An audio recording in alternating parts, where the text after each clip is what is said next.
Ce sont des difficultés qui touchent les hommes, mais pas seulement, puisque cela peut fortement perturber la vie de couple. Nous parlons ce matin, madame, monsieur, des dysfonctions sexuelles chez l'homme. De nombreux facteurs peuvent l'expliquer, notamment des facteurs physiologiques, hormonaux et même psychologiques. Une étude a révélé que environ 25,5% des hommes camerounais interrogés ont affirmé avoir eu des dysfonctions érectiles ces 6 derniers mois. Nous ne tarderons pas à le savoir. Nous en parlerons tout à l'heure avec notre experte internationale en santé sexuelle et reproduction et aussi experte en droits humains. Dame Rose Manteau, que vous ne tarderez pas à retrouver juste après cette transition.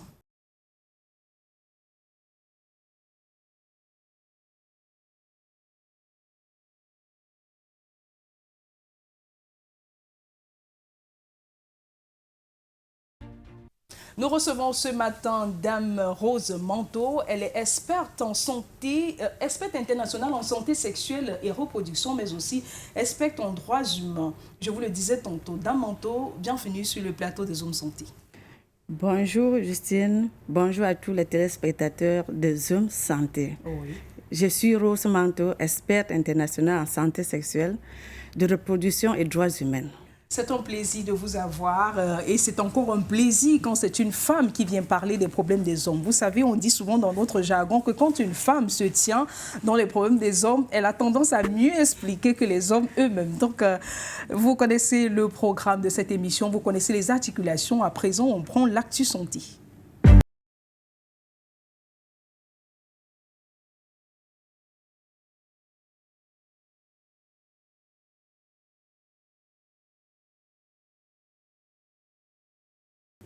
Campagne promotion santé 2025 Marois dans l'extrême nord donne le ton.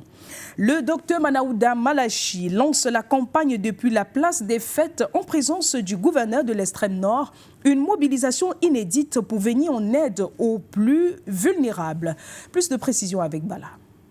Le 22 juin 2025, la place des fêtes de Marois a vibré au rythme d'un événement majeur, le lancement officiel de la campagne nationale de santé gratuite promotion santé 2025. La cérémonie, présidée par le ministre de la Santé publique, Dr Manaouda Malachi, s'est tenue sous le regard attentif du gouverneur de l'extrême nord, entouré de nombreuses autorités administratives, traditionnelles et sanitaires, avec un objectif clair, rendre la santé accessible à tous sans distinction de revenus. Cette initiative s'aligne parfaitement sur la vision sociale du président de la République, son Excellence Paul Biya. Pour le maire de Marois, cette campagne est une véritable opportunité que chaque habitant doit saisir. Même son de cloche du côté de la commission scientifique, dont le coordinateur a tenu à rappeler l'importance de la solidarité en matière de santé. Pour cette 4e édition, la barre est placée haute.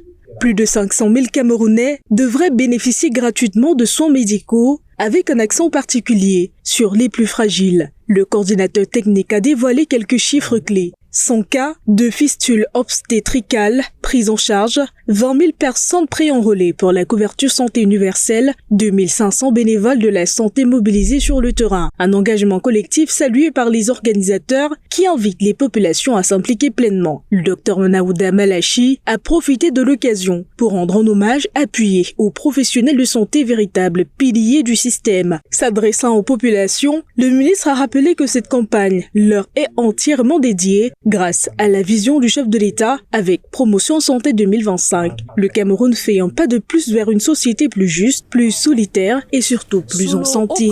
Patronage du ministre ivoirien de la Santé et de l'Hygiène publique de la couverture maladie universelle, la cérémonie officielle de reconnaissance des laboratoires accrédités ISO 15189 s'est tenue le vendredi dernier au Plateau. 7 établissements, dont l'Institut Pasteur de Côte d'Ivoire, ont été distingués pour leur engagement sans faille envers la qualité et la sécurité des soins.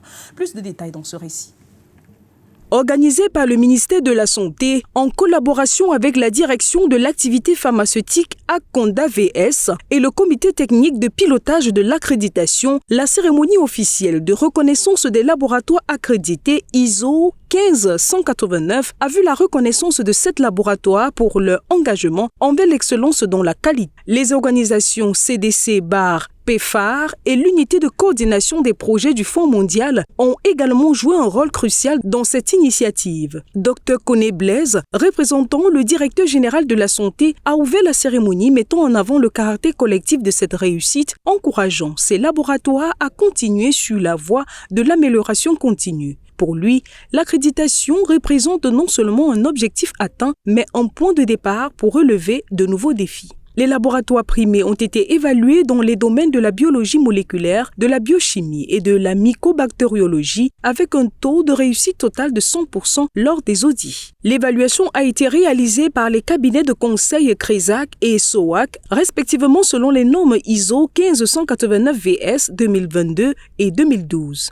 Dans le secteur de la biologie moléculaire VIH1, des laboratoires tels que l'établissement public hospitalier national d'Angré, établissement public hospitalier régional de Ganois, établissement hospitalier départemental de San Pedro et le centre intégré de recherche bioclinique d'Abidjan ont été honorés avec des équipements, une imprimante, de chaises de laboratoire, d'un certificat d'accréditation et d'un trophée témoignage de l'appui financier de CDC PEPFAR. Les laboratoires en biochimie, notamment l'établissement public hospitalier départemental de Port-Boué et l'hôpital Saint-Jean-Baptiste de Bodo, ont également reçu des certificats et des diplômes d'honneur et une chaise de laboratoire. De son côté, l'Institut Pasteur de Côte d'Ivoire, avec son unité des mycobactéries tuberculoses et atypiques, a été salué pour sa contribution significative au secteur avec les mêmes lots que le précédent. Le professeur Dosso Mireille, pour sa vision, et a mis en avant l'importance du soutien mutuel entre laboratoires. Il s'est également réjoui de la reconnaissance de l'unité UMTA, fruit du travail rigoureux de l'équipe du professeur Nguessane Raymond. Il a exprimé le souhait de voir les 35 laboratoires dont dispose l'Institut accrédité dans les 5 prochaines années, renforçant encore plus la position de l'IPCI sur la scène nationale et internationale. De plus, il a encouragé toutes les unités de l'IPCI à collaborer avec le service qualité, hygiène, sécurité et environnement de l'Institut Pasteur de Côte d'Ivoire dans le cadre du processus qualité. Les représentants des laboratoires lauréats ont partagé leur parcours et les stratégies adoptées pour obtenir l'accréditation ISO 151-89, soulignant que l'implication du personnel est essentielle pour maintenir les standards de qualité.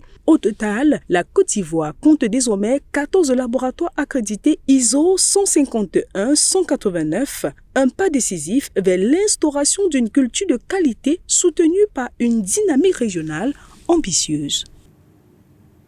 Au Burkina Faso, le Premier ministre Rim Talba, Jean-Emmanuel Ouedraogo, a procédé jeudi au lancement officiel de la campagne nationale de distribution gratuite des moustiquaires imprégnés d'insecticides à longue durée d'action. La cérémonie s'est tenue dans la commune rurale de Koumsilga en présence du ministre de la Santé, Dr Robert Kakougou, de celui chargé de l'environnement, Roger Barrault, et des représentants des partenaires techniques et financiers. Plus de précisions dans cet extrait choisi pour vous par la rédaction. Cette année 2025, c'est la 6e fois parce que c'est une campagne qui se tient tous les 3 ans. Et donc c'est près de 33 milliards de francs CFA mobilisés par l'État et ses partenaires pour pouvoir donc mettre à la disposition des populations plus de 15 millions de moustiquaires. Donc c'est le top départ de cette campagne de distribution pour continuer donc ce combat contre le paludisme, qui est bien sûr la première cause de consultation, mais aussi la première cause de mortalité dans notre pays. Les derniers chiffres font état de près de 10 millions de cas par an, avec près de 3000 décès. Il faut dire que c'est trop. D'où l'intérêt donc de cette campagne qui a été lancée officiellement aujourd'hui et qui devrait permettre donc, selon les objectifs fixés, de toucher près de 30 millions de Burkinabés. Comme vous le savez, la vision c'est de faire en sorte de doter, faire en sorte qu'il y ait une moustiquaire pour 2 personnes. Donc il y aura donc la phase de recensement, de dénombrement, avant la phase de distribution. Et il faut donc que tous les acteurs qui sont impliqués dans cette campagne-là comprennent donc l'importance et surtout les sacrifices consentis pour tenir ce pari et afin donc de faire de cette opération-là un succès total. Cela vaut autant pour le ministère de la Santé qui doit mettre le maximum de rigueur dans la coordination de cette campagne, que pour les volontaires qui sont mobilisés, les superviseurs, pour qu'il n'y ait pas de deal, comme on le dit chaque fois, dans cette campagne. Dans tous les cas, la rigueur doit être totale afin que toute personne qui se fera donc prendre dans des malversations ou dans une volonté de dissiper ces moustiquaires qui sont le fruit du sacrifice du peuple burkinabé, que bien sûr les sanctions les plus sévères puissent donc être appliquées à la personne. C'est aussi le lieu de passer un message aux bénéficiaires, à savoir l'ensemble des citoyens du Burkina Faso, qui doivent non seulement faciliter l'opération, mais également faire de l'usage de ces moustiquaires imprégnés-là un devoir dans chaque famille. Mais comme je l'ai indiqué également, la moustiquaire n'est pas une panacée.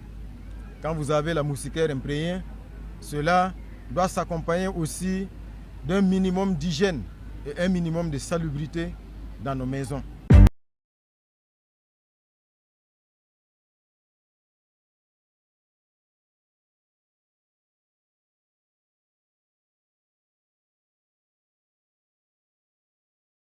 Merci d'être avec nous pour ce temps d'antenne. Madame, Monsieur, vous suivez votre programme Zoom Santé, votre magazine du samedi. Nous sommes en présence de Rose Manteau. Dame Rose, quelles sont les dysfonctions sexuelles qu'on rencontre chez l'homme? Merci, Justine. Les dysfonctions, c'est ce qu'on rencontre généralement chez l'homme, c'est sur plusieurs aspects. Oui. Et il y a l'aspect de la baisse du plaisir, la baisse du désir sexuel, Oui. encore appelé la libido. On a aussi les troubles liés à l'érection. Donc ça veut dire l'homme est incapable d'obtenir une érection ou de la maintenir. Oui. On a les troubles liés à l'éjaculation, les troubles d'éjaculation. Par exemple, dans ce cas, on aura un patient qui peut venir en consultation se plaindre juste parce que il éjacule avant même la pénétration ou l'éjaculation survient avant une minute après la pénétration. Après la pénétration. Oui. On a aussi des cas de troubles de dysfonction sexuelle là, où les gens ont un problème d'anorgasmie. Oui. Le manque du plaisir sexuel ou la baisse du plaisir sexuel. D'accord. On va préciser que tout au long de ce programme, on s'attardera sur le cas pratique de la dysfonction érectile. Et même s'il n'existe pas des chiffres réels à proprement dit au Cameroun, la dysfonction érectile, je passe sous votre contrôle, est bel et bien présente dans notre société au regard bien sûr de ces différentes consultations cliniques et même des raisons sous-jacentes de certains divorces. Et cela s'observe de nos jours un peu chez les sujets jeunes. On aimerait savoir s'il y aura une explication à cela. Oui, nous avons beaucoup de cas de... Je reçois beaucoup de cas de dysfonction érectile. Oui. Mais la majorité, c'est, comme je ne cesserai de le dire, c'est plus les sujets jeunes. Oui. On s'attendrait aux sujets à partir de 40 ans. Puisque à partir de 40 ans, on note quand même les dysfonctions récurrentes chez les hommes. Oui. J'ai tendance à croire que les hommes ont honte, à partir de 40 ans, ont honte de se présenter en consultation. Par contre, les moins jeunes, ceux qui ont moins de 40 ans, n'ont pas honte. Ils viennent se faire consulter pour des troubles érectiles et ils s'expriment ouvertement. Hein. Oui. Et parfois, quand ils viennent pour les troubles érectiles, à la fin, je me rends compte que ces troubles érectiles qui viennent pour consulter, c'est plutôt des troubles liés à l'éjaculation. Oui. Et comme vous étiez en train de demander tout à l'heure, oui. C'est lié à la modernisation. Oui. Les filles passent le temps à regarder les films pour adultes. Oui. Et ils passent aussi le temps à se connecter sur les réseaux sociaux, à suivre les conseils des faux coachs en sexologie. Oui. Oui. Donc, tous ceux qui prennent leur caméra et se mettent à donner des informations qui ne sont pas forcément avérées sur la sexualité. Et puisqu'on sait que c'est un sujet qui attire beaucoup de monde, des gens se disent que plus il y a du monde et plus cela peut être vrai, alors que des vrais experts vous diront que cela n'a rien de vrai. Oui. Maintenant, comment savoir donc qu'on a un trouble de l'érection, du moins une dysfonction érectile? Oui, pour savoir qu'on a un trouble érectile, oui. Ça va se manifester sur plusieurs angles. On aura un homme qui a envie d'entretenir les rapports et puis son pénis, vous savez, je peux être gonflé, mais il n'y a pas de rigidité. Oui. En ce moment, on parlera de troubles érectiles sévères. On pourra avoir un homme qui a un début de l'érection, mais ça ne parvient pas, ça ne permet pas de faire une pénétration. Oui. On parlera alors des troubles érectiles modérés. Oui. On peut aussi avoir un homme qui souffre des troubles érectiles plutôt un peu sévères. Oui. Là, on aura un homme qui se met en érection. L'érection n'est pas très bien rigide, mais ça permet quand même la pénétration. Oui. Maintenant, on veut savoir, on parle très souvent, à chaque mot, on a forcément des causes quelque part. Et pour le cas d'espèce, on parle très souvent des facteurs de risque. Quels sont-ils? Oui, pour ce qui est des dysfonctions érectiles, on a des facteurs de risque un peu comme les habitudes de vie. Oui. Oui, nous avons la consommation, l'alcoolisme, le tabagisme, ce sont les facteurs de risque. On a même aussi... Comme ça, c'est un cas, la consommation excessive du fromage. Le fromage est riche en oestrogènes. Ça va donner des causes plutôt hormonales. Lorsque l'homme, un homme a l'habitude de consommer beaucoup du fromage, il va remplir son organisme d'oestrogènes et puis il ne pourra pas avoir de bonnes érections. Surtout les hommes qui sont âgés de plus de 40 ans, je leur inviterai à limiter la consommation excessive du fromage. Aussi la consommation excessive du sucre, il faudrait aussi limiter parce que ça peut causer, donner du diabète. La consommation excessive du sucre, ça peut causer du diabète qui ira boucher la verge et ça ne va pas donner aussi des bonnes érections à l'homme. On parle là des causes, du moins des causes hormonales, si on peut faire allusion à ça. On dirait également, on disait aussi à l'entame du programme qu'il pouvait avoir des causes physiologiques et même psychologiques à ce niveau. Oui, il y a des causes psychologiques. Parlant des causes psychologiques, il y a l'angoisse de performance. Un homme qui, avant, il répondait, il avait sur l'effet des stimulations où il ressentait les excitations. Oui. À un moment donné, il ne ressent plus. Même quand la femme passe au côté de lui, il ne ressent plus. À ce moment-là, il se met à éviter d'entretenir les rapports sexuels. On appelle la angoisse de performance. Et face à ce genre d'homme, on va plutôt l'encourager à aller vers les rapports sexuels. Il a peur d'échouer, comme on dit souvent. Il a peur d'échouer. C'est pour ça que j'appelle angoisse de performance. Il a peur de ne pas arriver à bout. Bon, il y a aussi le manque d'éducation en santé sexuelle. Oui. Oui. Un homme qui a bien reçu l'éducation sexuelle, qui communique bien avec sa partenaire, ne devrait pas se retrouver dans les pareils cas. Il y a aussi le fait que deux personnes se voient ensemble, ils décident de se mettre en couple, de fonder une relation sérieuse, mais ils ne pensent pas aussi à créer une vie sexuelle épanouissante. Il faut mettre l'accent aussi sur ça. Il faut recevoir, inviter les partenaires. Toute personne ou tous les couples qui veulent se mettre ensemble. Il ne suffit pas seulement d'aller faire le bilan prénuptial pour savoir si on est compatible ou pas. Oui. Oui, les examens biologiques peuvent montrer qu'on est compatible, mais sur le plan sexuel, deux personnes peuvent ne pas être compatibles. C'est pour ça que j'invite aussi les gens à aller rencontrer l'expert en santé sexuelle ou un sexologue pour recevoir une bonne éducation. Et si à ce moment on confirme qu'ils sont compatibles, ils peuvent se mettre ensemble.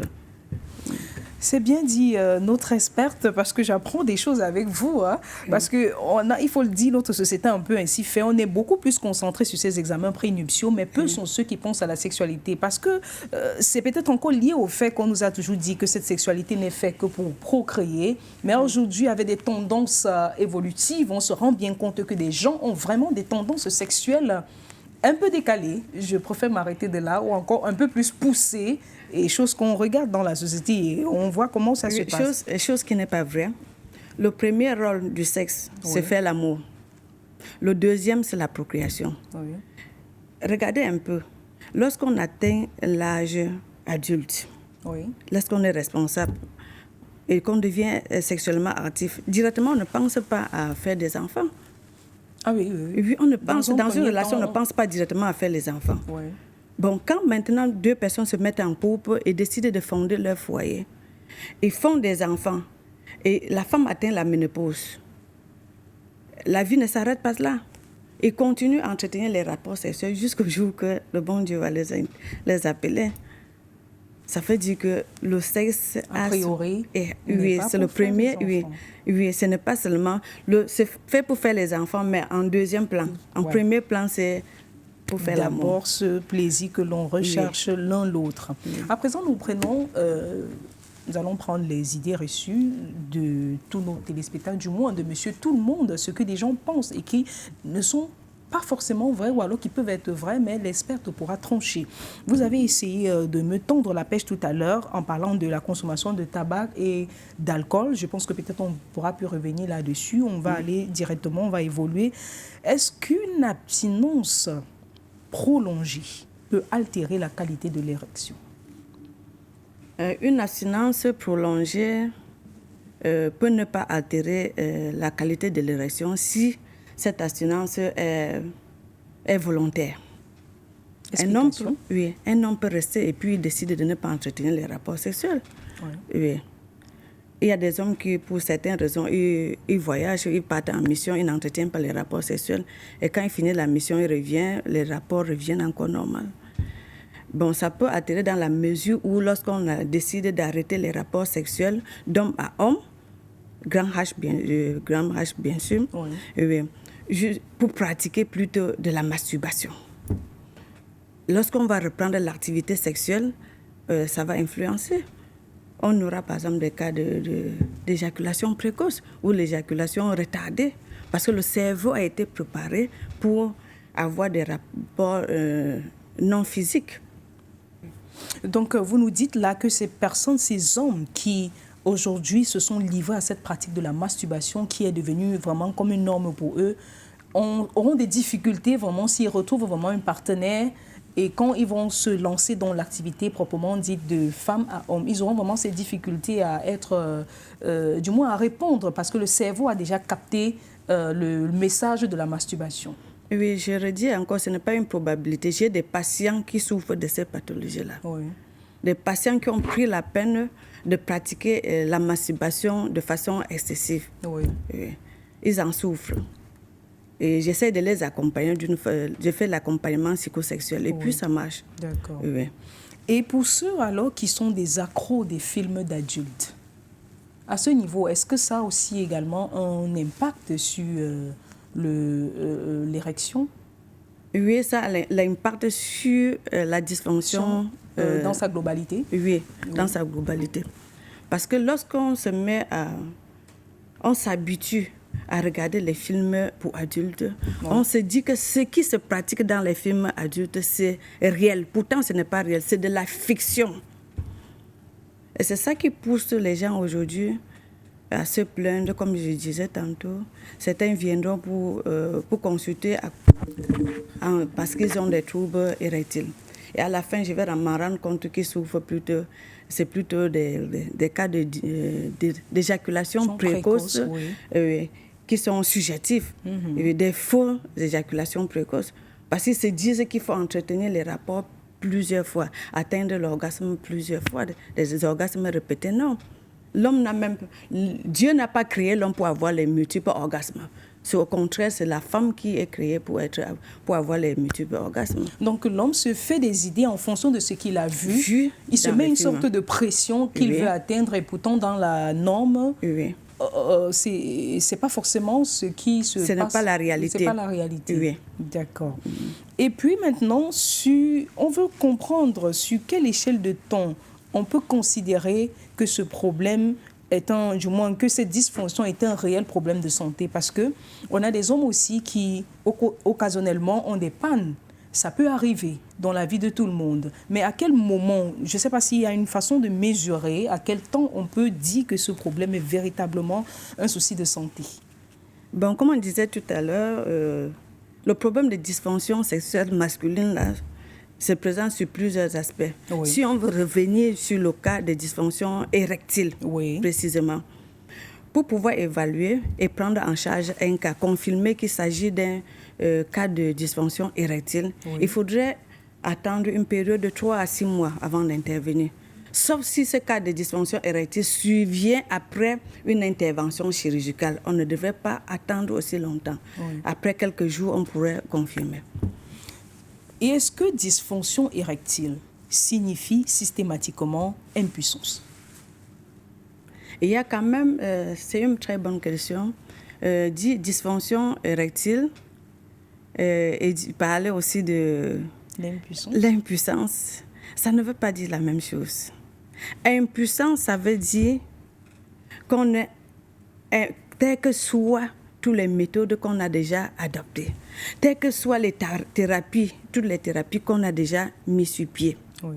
tels que soient tous les traitements qu'on a suivis auprès des urologues, on n'a pas eu la satisfaction. Là, on parlerait de impuissance. Dans le cas des personnes qui souffrent et que le sexe, on appelle souvent ceux qui ont le sexe maintenant que pour pisser. Bon, dans ces cas, on parlerait de l'impuissance masculine. Autrefois, les gens mélangeaient tout, même les professionnels de santé, ils appelaient, au lieu d'appeler trouble érectile ou dysfonction érectile, ils appelaient directement impuissance érectile ou impuissance virile. Non. Ce terme était d'autres fois appelé impuissance érectile. C'est plutôt l'appellation qu'on pourrait qualifier de l'impuissance du professionnel de santé qui est incapable de gérer le cas de dysfonction érectile. Parce que de nos jours, tous les cas de dysfonction érectile se soignent. Que ce soit par la psychothérapie, que ce soit l'accompagnement psychosexuel, la psychoéducation que prodiguent les experts en santé sexuelle, les psychologues, cliniciens, les sexologues, ou que ce soit l'approche purement médicale qui est prodiguée par les urologues ou les chirurgiens urologues. Oui, là, ce sont des cas simples. Mais quand il s'agit maintenant des cas de dysfonction érectile sévère ou des cas de dysfonction érectile irréversible, on a d'autres méthodes de nos jours. Justement, qu'on va voir dans la partie solution, des méthodes novatrices que vous nous en parlerez dans la partie solution. Maintenant, en tant qu'experte en santé sexuelle, pourquoi pensez-vous, ou du moins, pourquoi dans notre société, dans notre contexte, des gens ont tendance à banaliser les questions sexuelles, ces troubles sexuels? Pourquoi on a tendance à banaliser cela? Oui, la population a tendance à banaliser les problèmes liés à la sexualité ou liés à la santé sexuelle parce qu'on trouve encore cela tabou. La population a honte. Pourtant, les cas de dysfonction sexuelle, les cas de dysfonction érectile dépassent largement de loin les cas de paludisme, les cas liés au VIH-Sida. Vous comprenez avec moi, regardez par exemple, chez des personnes qui sont âgées de 40 ans à 49 ans, c'est un tiers des personnes qui souffraient des dysfonctions érectiles. Et des personnes qui sont âgées de 50 ans et plus, c'est la moitié des personnes qui souffrent des dysfonctions érectiles. Regardez la population, prenons la population du Cameroun. Prenons la population du Cameroun des personnes âgées de plus de 50 ans. Faisons la division. La moitié qui souffre de dysfonction érectile. Il est temps de s'arrêter et prendre la question. C'est un réel problème de santé publique. Il faudrait que des personnes qui souffrent de ce problème de dysfonction érectile arrêtent d'avoir honte. Les personnes qui souffrent de dysfonction érectile à partir de 40 ans, qu'ils laissent la honte de côté. Parce que vos enfants qui sont moins âgés que vous, ils n'ont pas honte. Ils fréquentent les hôpitaux. Je les reçois tous les jours. Ils me contactent, ils m'appellent. Je ne sais pas pourquoi vous, qui êtes leurs parents, vous ne pouvez pas, âgés de plus de 40 ans, vous ne pouvez pas laisser la honte de côté et puis venir vous consulter. Peut-être certains se disent qu'ils ont déjà fait, du moins, l'essentiel de leur vie, peut-être avoir des enfants, ils sont déjà à un âge où peut-être forcément le sexe ne les importe plus. Je dis n'importe quoi. Peut-être ce sont des raisons qui ne le poussent pas forcément à consulter. Et peut-être leurs partenaires aussi ne les encouragent pas. Non, ce ne sont pas les raisons qui les poussent. C'est la honte. Il n'y a pas deux choses. Étant donné que si c'était la raison, ils ne devraient pas chercher des astuces. Ils ne fréquentent pas les hôpitaux, mais ils passent le temps à aller chercher les astuces. Ils passent le temps à aller se connecter sur Facebook pour regarder les astuces, les fausses astuces que les faux coachs donnent là-bas. Ils passent le temps à aller acheter les potoulous pour boire. Ce n'est pas bien. Et certains vont même au point où ils partent acheter les anneaux pour porter sur leur verge, pour que la verge soit rigide. La sexualité n'est pas une question de rigidité. Lorsqu'on a des troubles érectiles, ça veut juste nous interpeller qu'il y a un problème de santé réel dans l'organisme, qu'il faut aller à l'hôpital se faire consulter. Le problème de troubles érectiles, ça ne se soigne pas comme la population pense, au point où ils prennent des produits, l'automédication. Ce n'est pas comme le régime de plantain que vous avez dans votre champ. Quand vous voyez que ça veut mûrir, quand ça tombe, ça se courbe et puis vous allez chercher le bambou pour soutenir. Non, cessez cela. Ne prenez plus les astuces au quartier, ne prenez plus le poutoulou. Ne demandez plus les astuces dans les bars à vos amis. Venez rencontrer un expert en santé sexuelle. Allez rencontrer même un sexologue, allez rencontrer les urologues. Ils sont là pour ça. Ce n'est plus tabou. Merci, Dame Rose. Maintenant, on veut savoir, étant donné que vous êtes également experte des droits humains dans ce domaine-là, quel est le combat que vous menez? Quelles sont les actions que vous faites pour déconstruire ces idées reçues? Oui, étant donné que les chiffres sont vraiment alarmants et qu'il est temps de faire quelque chose, en attendant l'action des pouvoirs publics, je ne reste pas les bras croisés. J'ai seulement la malchance juste parce que les experts en santé sexuelle se comptent du bout du doigt au Cameroun. Oui. Et je profite, comme je disais tantôt, la main tendue vers les pouvoirs publics, c'est de former les experts en santé sexuelle qui pourront à leur tour prendre leur responsabilité en main et former toute la population. Je ne peux pas former à moi seul les 30 millions de Camerounais. Je ne peux pas former à moi seul tous les Africains. Parce que lorsqu'on dit expert international, on n'est pas seulement pour le Cameroun. C'est juste parce que je suis originaire du Cameroun. Mon combat que je mène, c'est au mois de mars, le 29 mars, j'ai organisé avec l'aide des médecins sexologues, avec les médecins chirurgiens, urologues. Nous avons fait une campagne de sensibilisation sur la santé sexuelle. C'était à l'occasion des journées francophones de la sexologie et de la santé sexuelle. Ça s'est déroulé ici à Bonamoussadi. Les gens ont quand même participé, les gens sont venus écouter l'éducation que nous avons à leur prodiguer. Et pas plus tard que ce mois-ci qui est encore en cours, on avait la semaine de la santé sexuelle qui s'est déroulée du 2 au 7 juin. Oui. Du 2 au 8 juin. Pardon. Ça s'est déroulé et nous avons quand même mené des actions. Sur place au bureau, nous avons mené les actions sur toute la durée des 7 jours. Et au niveau de parcours Vita, du 7 au 8, nous avons éduqué la population. Nous avons fait des causeries éducatives. Oui. Je n'étais pas seule, j'étais avec les médecins sexologues, avec les psychologues cliniciens qui sont aussi à Douala avec moi. Et ça a été un succès. Donc c'était une synergie d'action. Oui, ça a été un succès. Oui. D'accord. On espère également, c'est tout le bien que on vous souhaite, que des campagnes comme ça puissent se multiplier parce que quand on a des chiffres que vous le disiez tantôt avant qu'on ne prenne l'antenne, que pour ces dernières consultations de ces derniers mois, je ne sais pas si vous pouvez rappeler encore cela. Oui, pour ce mois qui était le mois, la semaine, on a célébré la semaine de la santé sexuelle. Au bout d'aujourd'hui, nous n'avons pas encore fini le mois. J'ai eu des cas présumés de dysfonction sexuelle masculine, 34 cas. Et des cas confirmés jusqu'à nos jours, c'est 25 cas.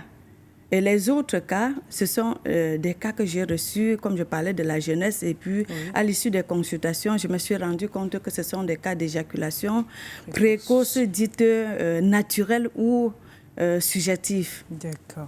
Donc, c'est dit, chers téléspectateurs, quand vous écoutez les chiffres parlent d'eux-mêmes et c'est une expert qui vous renvoie ces chiffres. Imaginez s'il y a 3, 5, 6, 7, donc 10 cabinets dans la ville de Douala et que chacun à son niveau, à ce genre, vous comprenez que le mal est vraiment profond. Et c'est un appel, au-delà de cette éducation, au-delà de cette, du moins de cette sensibilisation, c'est un appel que nous vous lançons. Ne cachez plus vos problèmes de santé sexuelle. Si vous avez des troubles, si vous avez des dysfonctions, prenez la route de l'hôpital. N'hésitez pas, un problème de maux de tête n'est pas différent d'un trouble sexuel. Ce sont des maladies. Personne ne les achète. Et quand j'ai fini de le dire cela, on va aller prendre notre seconde rubrique qui n'est autre que la chronique du docteur, le docteur Tetmoun, qui nous sensibilise également, qui essaie de nous éduquer sur les techniques de reconnaissance d'un bon dentifrice en fonction de nos différents mots.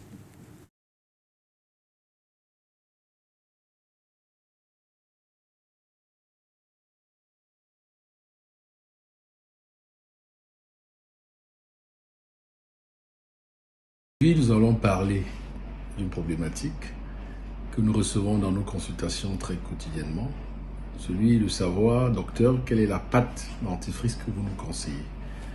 Qu'est-ce qu'il faut retenir sur cette problématique de pâte dentifrice?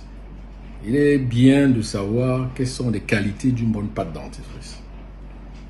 Pour cela, je vais simplement vous donner quelques qualités qui sont importantes à noter. Un bon dentifrice devrait avoir les qualités suivantes. Il devrait contenir du fluor. Le fluor qui permet de renforcer l'émail des dents et prévenir les caries. Un bon dentifrice doit avoir une abrasivité contrôlée. C'est-à-dire, pour nettoyer les dents, on ne devrait pas les endommager. Il y a des pâtes dentifrice qui sont très agressives. Donc pour cela, une bonne pâte doit avoir une propriété d'abrasivité contrôlée qui évite d'endommager l'émail dentaire. Aussi, une bonne pâte dentifrice doit être un bon antibactérien, car comme nous le savons tous, nous brossons les dents pour réduire la plaque dentaire et les bactéries qu'on a en bouche. Une autre propriété, pas moins importante, c'est le goût.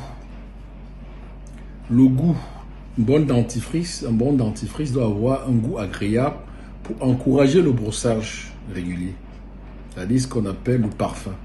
Nous avons très souvent ce genre de pâtes chez les enfants, des pâtes à base de parfums comme la grenadine, la menthe, et ça permet d'encourager les enfants à mieux se brosser les dents. Même chez les adultes, nous avons les mêmes propriétés qu'on recherche.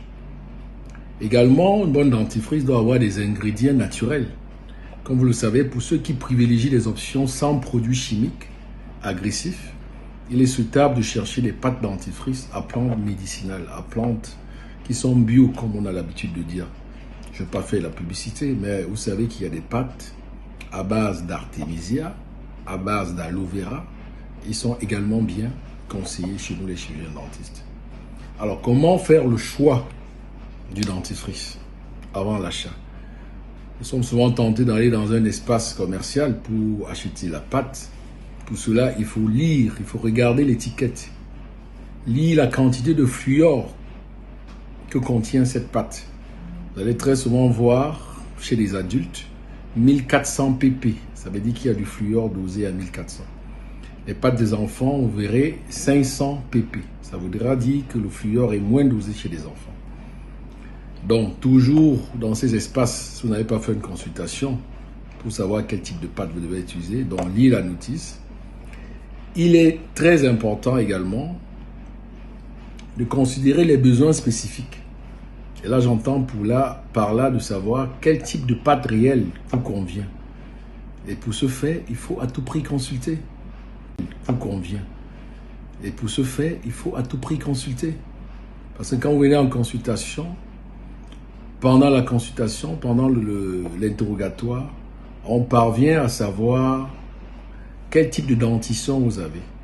Et si vous avez la chance, pendant cette consultation, qu'on vous fasse l'acte qu'on appelle le détartrage, on sera à mesure de savoir, par exemple, si vous avez une dentition très sensible, si vous avez une dentition qui est assez chargée de plaques dentaires, si vous avez une dentition qui est parfaite, mais qui n'a pas une coloration, bien il n'a pas une couleur blanche que vous désirez. Ceci pour dire qu'à l'issue de cette consultation, on est à mesure de vous conseiller une pâte adaptée à votre dentition. C'est-à-dire une pâte pour dents sensibles, une pâte pour votre hygiène quotidien, une pâte blancheur, parce que vous n'avez pas de problème dentaire, vous n'avez pas de problème d'hygiène, mais vous avez juste besoin d'éclat. Voilà, en quelque sorte, ce qu'on pourrait dire rapidement sur la pâte dentifrice pour répondre à vos questions que nous subissons tout le temps. Donc le seul conseil qu'on peut s'attarder et insister à dire, c'est de consulter votre chirurgien dentiste, votre spécialiste, pour qu'il vous conseille la pâte adaptée, indiquée pour vous. Cela peut être une pâte pour dents sensibles, si vous avez une dentition sensible. Ça peut être une pâte pour une hygiène quotidienne.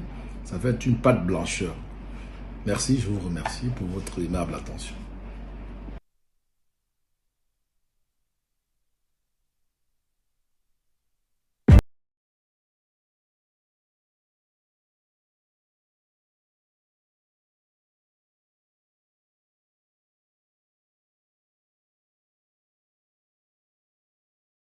Merci d'être avec nous pour cette seconde partie de ce temps d'antenne. Nous abordons la partie solution à présent. Dame Rose, une dysfonction érectile prolongée, c'est les bouts d'ornement à la maison. C'est monsieur qui perd peu à peu son autorité et se sent parfois inutile. Que faire pour que le couple retrouve sa joie d'antan? Là est toute la question. Je pense que c'est ici que se joue vraiment, l'essentiel de la prise en charge. Comment redonner le sourire à ces personnes qui peut-être avant n'avaient pas ce problème ou alors qui ont ce problème et qui veulent essayer de remédier à cela. Quelles sont les solutions possibles? Devant un cas de dysfonction sexuelle masculine, ce que je demanderais au couple de faire, c'est d'aller immédiatement consulter. Il n'y a pas d'autre solution par rapport à ça. Lorsque vous venez consulter à l'hôpital, allez directement rencontrer, soit si vous avez la chance d'avoir un expert en santé sexuelle là-bas, vous allez directement rencontrer l'expert en santé sexuelle, qui est comme la plate tournante. Parce que l'expert en santé sexuelle prend en charge l'homme, la femme et les enfants. Ça veut dire pour le cas précis des dysfonctions en santé, les dysfonctions sexuelles chez l'homme, l'homme va se rendre à l'hôpital et va rencontrer un expert en santé sexuelle comme moi, ou un médecin sexologue, ou un chirurgien urologue. Un urologue, parce que très souvent, c'est le premier maillon de la chaîne. Oui, ou un urologue. Et lorsque l'homme se rend à l'hôpital, il rencontre un spécialiste, on va appeler ça spécialiste de la santé sexuelle. Oui. Premièrement, on va chercher à savoir si le problème est psychologique. Si le problème est psychologique, c'est qu'il a besoin d'un accompagnement psychosexuel. Et puis le problème sera résolu. Ça ne sera pas résolu juste en une seule séance. Étant donné que le problème des dysfonctions érectiles, c'est un problème purement qui affecte les hommes. Mais indirectement, ça affecte la vie du couple. Parce que la principale bénéficiaire, c'est la femme. Donc, il faudrait venir en consultation. Si vous ne venez pas en consultation avec votre femme, l'expert que je suis, ou peut-être l'urologue, va vous demander de communiquer avec votre partenaire ou de l'amener en consultation. À ce moment, on aura ce qu'on appelle, si c'est le cas de dysfonction avec pour cause psychologique, on aura des séances d'éducation sexuelle sur l'épanouissement du couple. Oui. Et si ce sont des cas de dysfonction sexuelle dont les causes sont organiques, à ce moment, ça sera l'approche de l'urologue, l'approche purement médicale. l'urologue va explorer, il va faire l'examen clinique et l'examen paraclinique. Il fera l'examen complet, l'examen physique, il fera l'examen paraclinique pour rechercher vraiment la cause et puis trouver des solutions à ça, des solutions pour les dysfonctions sexuelles, les dysfonctions érectiles que l'urologue peut apporter. Il y a par exemple des médicaments qu'il peut prescrire, que vous pouvez acheter et consommer et suivre le rendez-vous. Et si après la prescription, si le mal est parti, si vous retrouvez votre force sexuelle, si tout revient à la normale, c'est bon.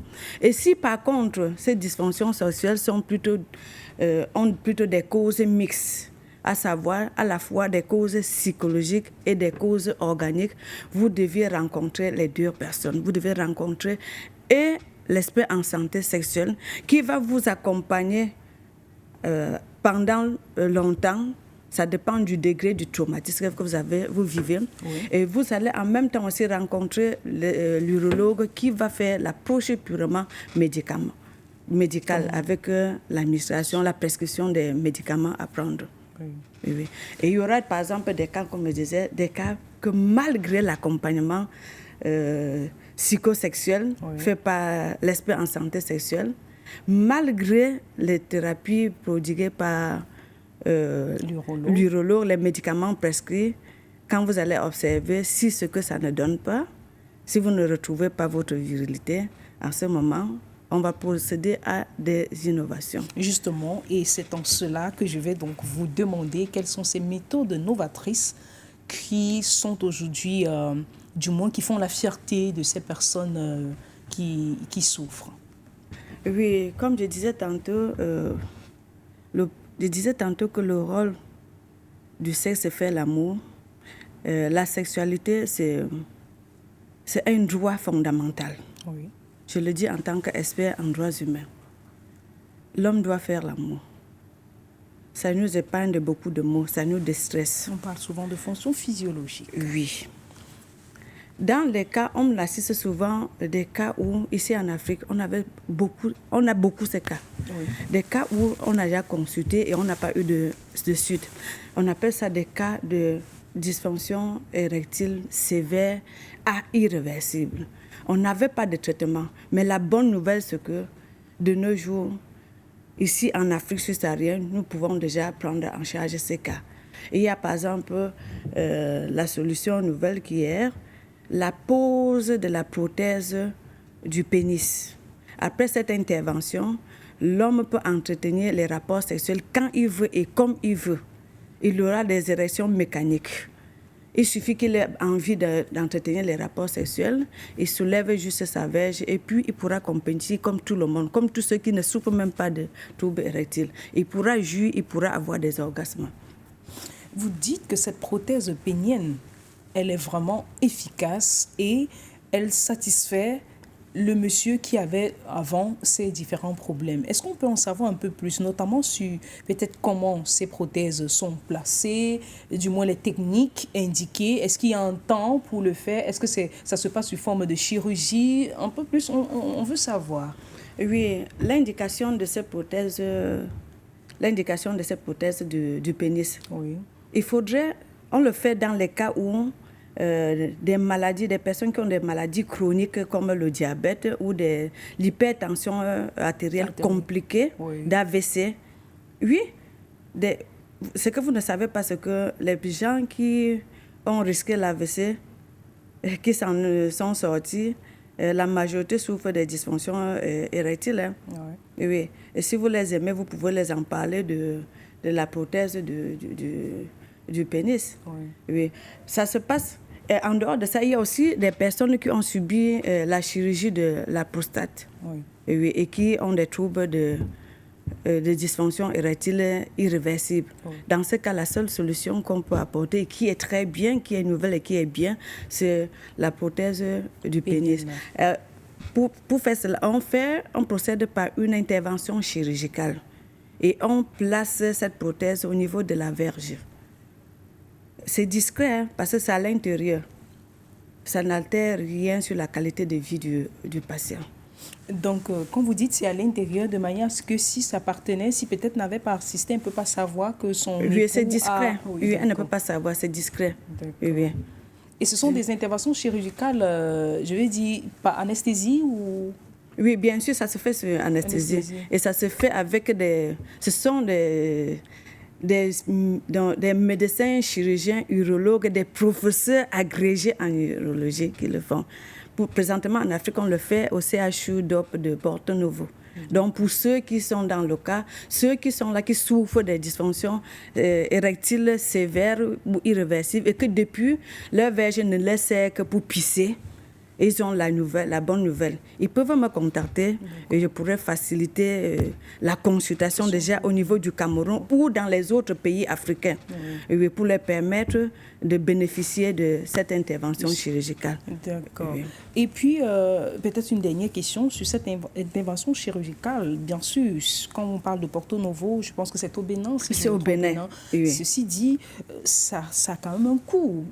On va pas, sauf si vous dites que vous ne voulez pas peut-être vous lancer déjà sur ce chemin-là, mais est-ce qu'il est possible quand même d'avoir peut-être une notion pour ceux qui aimeraient ou alors qui souhaiteraient solliciter cette méthode majeure? Oui, il est bien vrai que le coût, parlant de coût, ce n'est pas élevé. Oui. Quand les gens partaient faire ces interventions, que ce soit en Europe ou aux États-Unis, c'était coûteux. Oui. La dernière mission s'est produite le mois passé. Nous sommes au mois de juin, donc le mois de mai. Oui. Oui, c'était du 27 au 28, si j'ai bonne mémoire. Mais ça peut continuer. S'il y a encore des cas, puisque la prochaine mission aura lieu en octobre. Mais on n'attend pas que des missions pour pouvoir bénéficier. On a quand même la chance de ma voix qui suis expert en santé sexuelle. Que ce soit hors mission, je peux aider les gens, je peux faciliter la tâche. Donc, déjà ici au Cameroun, il faudrait que ceux qui sont intéressés, qui sont dans le besoin, qui sont intéressés, qui souffrent vraiment de ce problème, s'ils sont intéressés, qu'ils me contactent. S'ils me contactent, je vais les mettre en liaison avec les chirurgiens urologues du Cameroun qui vont les consulter à nouveau s'ils avaient déjà rencontré certains chirurgiens. Ils vont faire une contre-expertise pour s'assurer si c'est vraiment le cas, s'il y a l'indication. Et si à la fin on s'en rend compte que c'est le diagnostic, c'est le même diagnostic qui est posé, à ce moment, on pourra introduire son dossier et puis faciliter l'obtention du visa aussi pour qu'ils voyagent. On fait l'intervention, ils sont logés. Le CHU de DOP de Porto Novo, c'est une grande institution. Hein. Ils sont tellement avancés là-bas, oui, sans publicité. Hein. Justement, on en veut plus preuve aussi certains de nos étudiants qui partent là-bas finir leur formation. Il y en a qui partent se spécialiser, surtout dans l'Afrique de l'Ouest. Oui. Et le coordinateur de ce projet, c'est le doyen de service d'urologie du CHU DOP de Porto Novo, en la personne du professeur Magloire que je salue, Magloire et Vie que je salue, et je l'encourage dans cette lancée. On espère vivement que des démarches sont aussi faites pour que dans peut-être les années à venir, qu'on ait peut-être un point focal ici à Douala ou alors au Cameroun, pour que des personnes forcément n'aient plus à se déplacer. On espère que vous travaillez dans ce sens-là. Oui, si le bon Dieu a bien voulu que la personne qui sert de relais de communication dans toute l'Afrique soit une Camerounaise, pourquoi est-ce qu'on ne pourrait pas plus tard avoir une autre unité ici de prise en charge? D'accord. On va sortir de ce programme avec quelques notions, du moins peut-être de bonne hygiène des vies. On aimerait savoir, est-ce qu'il y a des conduites à tenir? Est-ce qu'il y a des recommandations à donner pour des personnes qui ne font pas forcément face à ces difficultés aujourd'hui, mais qui, on ne sait pas, pourraient se retrouver? Est-ce qu'il y a des conduites à tenir pour limiter les dégâts?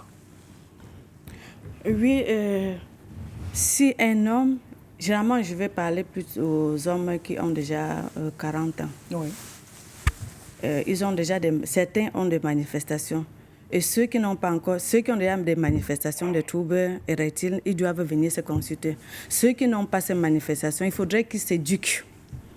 Ils peuvent bien s'alimenter, consommer des fruits et des légumes qui peuvent donner l'apport bénéfique en ce qui concerne le volume du sang. Parce que l'érection, c'est une question de circulation sanguine. On ne peut pas prétendre avoir une bonne érection alors qu'on est anémié. Pour ça, soyons d'accord. Et il faudrait qu'il puisse bien se réhydrater. Si un homme est déshydraté, les organes ne pourraient pas avoir de l'énergie. Il n'aura pas une bonne érection. Ouais. Oui. Et aussi, ils doivent avoir une bonne hygiène de vie. Ça veut dire qu'ils ne devraient pas se lancer dans la consommation de l'alcool. L'alcool tue l'érection. Ils ne devraient pas se lancer dans la consommation du tabac. La consommation excessive du tabac donne les maladies cardiovasculaires, qui sont des causes sous-jacentes de l'hypertension artérielle. Et des potentiels facteurs de risque. Oui. Et ils doivent aussi, les couples doivent éviter des tensions, les conflits et des tensions. Ça bloque ça vous bloque psychologiquement. Et vous avez, par exemple, non loin des dysfonctions érectiles, vous avez l'autre aspect qui est la libido. Ouais. Et maintenant, peut-être une dernière question avant de sortir. Quel est le rôle que les partenaires femmes peuvent jouer pour accompagner aussi les hommes qui sont dans cette situation? Oui, les partenaires femmes, lorsque vous avez votre homme qui souffre de dysfonctions érectiles, il ne faudrait pas le frustrer. Il faut communiquer avec lui. La communication est très importante dans la vie de couple. Si votre homme ne parvient pas à avoir de bonnes érections, ou s'il est en train d'entretenir les rapports sexuels avec vous et que vous vous rendez compte qu'il a l'éjaculation précoce, il faut plutôt l'encourager. L'encourager, c'est l'amener à consulter. Et quand il part en consultation, ne restez pas à la maison, venez en consultation. Je veux aussi demander aux femmes qui préfèrent plutôt divorcer et abandonner leur mari qui souffre de dysfonction érectile. Là où je suis, j'ai eu le cœur meurtri quand certains hommes m'ont appelé à chaudes larmes, pleurant. Et là, financièrement, ils sont nantis. Mais leur seul problème, c'est parce qu'ils souffrent des troubles érectiles et que leurs femmes les ont abandonnés, les ont divorcés à cause de leurs problèmes de dysfonction érectile. Un problème qui est arrivé à un moment de la vie. Oui, à un moment de la vie, alors qu'on s'est marié pour le meilleur et pour le pire. Oui. Ou alors le problème du sexe dans tout ça. Je dis et je répète que tous les cas de dysfonction érectile se soignent de nos jours. Si un homme souffre de cela et de ce problème de trouble érectile et que même la femme l'a abandonné et qu'elle a divorcé, l'homme n'a qu'à venir me rencontrer. Lorsqu'on va soigner ces troubles érectiles, il pourra appeler la femme là de venir goûter. Hein. Elle sera satisfaite. Elle saura qu'elle a fait un mauvais choix. D'accord, oui. Merci Rose Manteau. À vous entendre parler, on ressent tout la peine que vous avez pour ces femmes qui décident d'abandonner le vol quand ça chavire. Et pourtant, au départ, le vol se portait plutôt très bien. Merci pour vos précieux enseignements et surtout vos précieux conseils. On vous remercie encore d'être passé par ici. C'est un plaisir de vous avoir sur de vous avoir eu, sur notre plateau. Merci beaucoup. Merci pour l'invitation, Justine Fosso. Merci à tous les téléspectateurs de Zoom Santé. Nous sommes ensemble. Continuez à respecter les consignes que je venais de donner tout à l'heure. Ok, chers téléspectateurs, vous avez compris de la bouche de l'expert et on espère qu'on aura encore l'occasion de la voir une fois encore ici sur ce plateau pour d'autres troubles de la sexualité, si on peut le dire encore, ou encore dans d'autres domaines qui relèvent bien sûr de ses compétences. Merci de nous avoir regardés pour ce numéro ce dernier numéro du mois de juin. On se retrouve le mois prochain avec bien sûr cette même énergie et cette même santé. Que Dieu nous préserve. Merci à la technique qui a assuré un combat acharné pour la réalisation de ce programme et merci à vous. Surtout, portez-vous bien et prenez soin de votre santé.